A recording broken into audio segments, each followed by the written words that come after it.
Erkimim kalmadı mı elimde? Soradım özümden, hiç kimmimin bulan gözünü. Ece almadım men gözümden, sözlesim sözümden. Hükma sana yaşırık bir gözümden. Men sözüm kaçın geçer ece öydü. Bu sözüm bağı öngdün, yönü içimdedi. Sözüm yok şu güne gavat gelli görsün. İnni bollu yağladım, hiç kim olup yaşamaktan öydü. Yaralar biter, yaraları saramana kim yeler kaçın. Tersine görün kaçar, hasam keyifli gününe kaçar.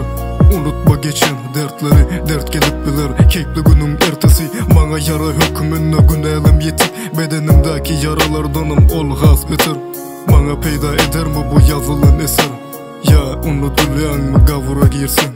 Yaralar bir gün biter, ya da bil bu dünyadan gidersin.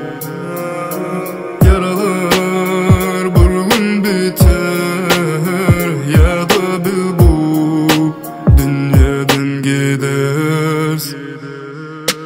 Duygularımı saklayan, yanı veren kahır. İkisi birlikte bakurduktu, anırıyma bollu nahır. Ece şol sebepten diyemedim şol giyce nahar. Hava ece giyceleri iki vakit acam yatardım. Sebep neme sorama belit dersin, belki oğlunu hiç kim tanımadı mı doğrudan. Neçe kadar ayttım doğrusun. Hava ece bu rapler yalan oğlundur. Elma dama rapte açtı tema doğrudan. Yaların durmuşumun hakikatini, kim okar bu hatları hakikatten açmağın.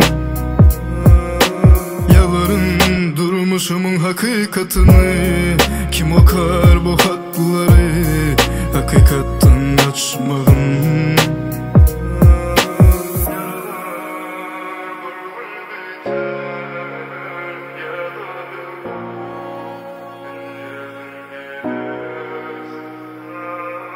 Yaralar